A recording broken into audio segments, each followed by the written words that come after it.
Hi everybody, we're here at the DNC in Chicago and we're at the famous United Center. And of course with me right now is a congressman from Raleigh, North Carolina, Wiley Nickel. It's good of you to join us this hour on NTD. The excitement of your being here for this time of the DNC, 4 weeks ago, it wasn't like this. What's generating this excitement that we're feeling? Well, we've got a whole new reset of the presidential race right now. People are incredibly excited, and there's hope. There's hope that we're going to make sure we beat Donald Trump in this next election. That's what I'm feeling on the ground. I worked for President Obama in 2008. I traveled all over the country with him. This feels just like 2008. You know, with Kamala Harris, we've got someone that folks are united in support of here. That's what you're going to see, Democrats in array all week, because we got a real chance to make sure Trump never gets back to the Oval Office. And it's about the issues. Now, you know, we're not talking about Joe Biden's age. We're talking about specific policy issues.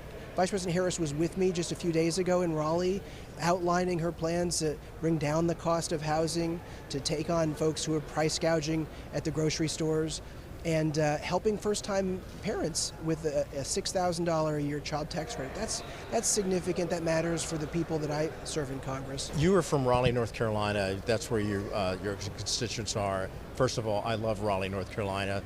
Right there in the Research Triangle. It's beautiful. There are a lot of beautiful people there. They're left, they're right, they're conservative, they're liberal, they're Democrat, Republican. What's your message to America about bringing America together beyond this political division that we've seen? No, that's absolutely the message that I push every day in Congress. I won a Republican seat in the House, one of just 6 that we flipped in the last election, because I campaigned on bringing our country together. I'm a member of the Bipartisan Problem Solvers Caucus, where I work every week with my Democrat and Republican colleagues to move legislation in a bipartisan way. So that's been my focus. That's what folks want. They want solutions. They want people going to Washington to get things done. And, you know, there's only one candidate for president with a history of getting things done in a bipartisan way, and that's Kamala Harris is part of the Biden-Harris administration. And there's only one candidate who's going to go out there and reach out to every single American. And I think that's what you're going to see this week, you know, from Vice President Harris and others at the convention, talking about bringing our country together. And I certainly think you're going to hear that when you hear President Obama this week talking about, you know, what the next steps are. And tonight, President Joe Biden?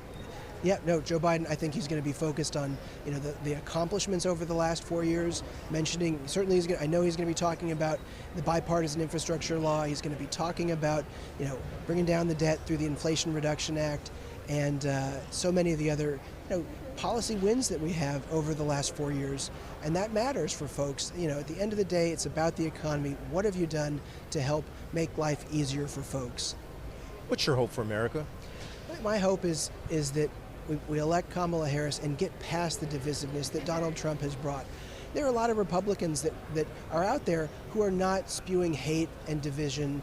There are, you know, Nikki Haley, you know, there are a lot of Nikki Haley supporters who are sick of what they're seeing, and I think we're going to have a message for folks who are, you know, alienated by, you know, a candidate for president who says things that my, you know, 9 and 11-year-old could never hear. I just want a president, you know, who my kids can look up to and respect, not a convicted felon who's out to protect himself. That's, I think, the contrast we see. What sparked in you this desire to publicly serve America? You know, everybody comes to the decision to run for office for different reasons. You know, my father died of cancer when I was young. You know, cancer shook our family, and you know, we had a healthcare system that just doesn't work for everyone. We need to strengthen that. That was what got me into running for office, working on campaigns. I spent 20 years traveling all over the world, you know, with President Obama, Vice President Gore, to help build a better America. And I think we've got a lot more work to do, but it's an amazing challenge and a true honor to be able to be the voice for the folks I represent in North Carolina's 13th District. Your father would be proud of you. Thanks so much. God bless you. Thanks so much. You.